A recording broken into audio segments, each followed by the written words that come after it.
কোন ডিপার্টমেন্টের ওরা? ইংলিশ। ও আচ্ছা। Hi, hello. আপনি আমাকে একটা অটোগ্রাফ দিবেন প্লিজ? অটোগ্রাফ? অটোগ্রাফ কেন? না মানে কালকে আপনার খেলা দেখে আমি পুরাই ফিদা, আর আমি আপনার অনেক বড় একটা ফ্যান। প্লিজ একটা অটোগ্রাফ। আমি এমন কেউ না যে কারোর আমার ফ্যান হয়ে যেতে হবে, তাই অটোগ্রাফ চেয়ে আমায় লজ্জা দিও না প্লিজ। যাও যাও, ক্লাসে যাও। এই চল চল চল। আরে অটোগ্রাফ দে না।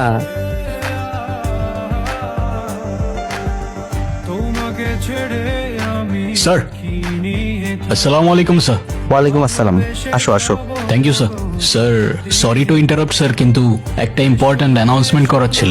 ওকে। তো সামনেই আমাদের ইন্টার কলেজ ক্রিকেট চ্যাম্পিয়নশিপ শুরু হতে যাচ্ছে, আর প্রতিবারের মতোই আমাদের নতুন কিছু প্লেয়ার দরকার।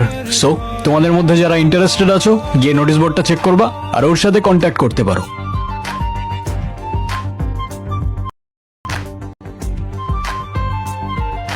চাঁদেরও আলো দিয়ে মুখখানি দেখো, পেও না কোন লজ্জা। কৌশিক, আয় কৌশিক। ওই, কি সমস্যা? আমার নাম ধরে ডাকতেছো কেন? সিনিয়র আমি তোমার। আই কি সমস্যা? কি আমার নাম ধরে ডাকতেছো কেন? সিনিয়র আমি তোমার। আরে আজব, আবার ভেঙাচ্ছ আমাকে? তোমার সাহস তো কম না? কি কিছু বলি না দেখি কি ভাবছো? যা ইচ্ছা তাই করবা? কি করবেন আপনি? কিছুই করতে পারবেন না। কারণ কারণ? কারণ আমি একটা মেয়ে, সিম্পল। ও আচ্ছা, এই ব্যাপার, এখন বুঝলাম। তা এতক্ষণ তুমি বিরক্ত করতেছিলা কেন? এমনি না, মানে আমি জানতে চাচ্ছি আপনি আমার বাবাকে চিনেন কিভাবে? স্যারের কথা বলতেছো? স্যার তো আমার ফিজিক্স টিচার ছিল স্কুলে। ও আচ্ছা। কি আচ্ছা আচ্ছা? একটা প্রশ্ন করি, করো। আপনার নিশ্চয়ই অনেকগুলো গার্লফ্রেন্ড, তাই না? মানে এটা আবার কেমন প্রশ্ন? না মানে আপনি তো ভার্সিটিতে অনেক বেশি পপুলার, সো আপনার অনেকগুলো গার্লফ্রেন্ড থাকতেই পারে। আমি কাউকে ভালোবাসি না, ছোটবেলায় বুঝে গেছিলাম এইসব ভালোবাসা আমার জন্য না। আর যদি বলতেই হয় আমার একমাত্র ভালোবাসা আমার ব্যাট। বেধাত্তারি, থাকো তুমি।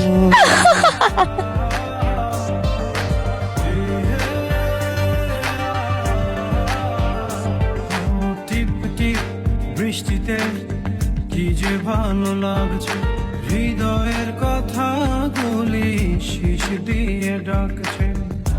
এমন সুখ তুমি দিলে গো আমায়, কেড়ে নিতে পারবে না মরণ তো। আমার বাইক কই? তোর বাইক কই রাখছিলি? কই রাখছি মানে এখানেই তো রাখছিলাম আমার বাইক। কি বললিস? কলা ভবনের সামনে আরো দুইটা বাইক চুরি হয়েছে আজকে। চুরি হয়েছে মানে? বাইক এখান থেকে কই যাবে? চুরি হবে কেমনে? আরে আরে এই তুই ওই দিকে দেখ, আমি দেখতাছি। এ ভাই, এখানে একটা বাইক ছিল ব্লু কালার, এফজেড ভার্সন 2, দেখছেন? না তো ভাইয়া। এখান দিয়ে কারো নিয়ে যেতে দেখছেন না, না, বাইকটা? না। এদিক দিয়ে না। কোথায় গেল ভাই?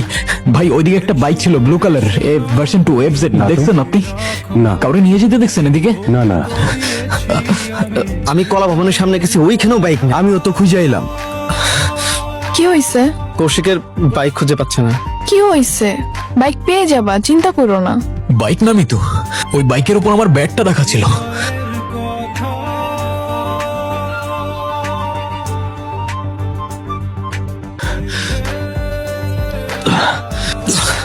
কি রে, আসতে বল কর। আসতে মানে? এই বল খেলতে না পারলে খেলা বাদ দিয়ে দে, তোর খেলার দরকার নেই।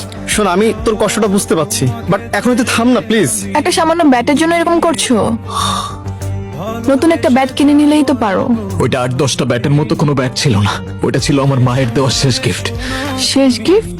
আমি তখন ক্লাস 9-এ পড়তাম। আমার মা সিঙ্গেল মাদার ছিল, অনেক কষ্ট করে নিজের সুখ স্বপ্ন বাদ দিয়ে আমাকে বড় করছে। আমার ক্রিকেটের উপর নেশা দেখে আমার বার্থডেতে ব্যাটটা গিফট করেছিল। সেদিন ব্যাটটা আমার হাতে দিয়ে আমার দিকে তাকিয়ে বলেছিল, বাবা তুই একদিন আকাশ হবি। ওই ব্যাটটা না থাকলে আমি আর খেলবো না। আমি কি নিয়ে থাকবো, ভালোবেসে যাবো গো যতদিন বাঁচবো। এসো না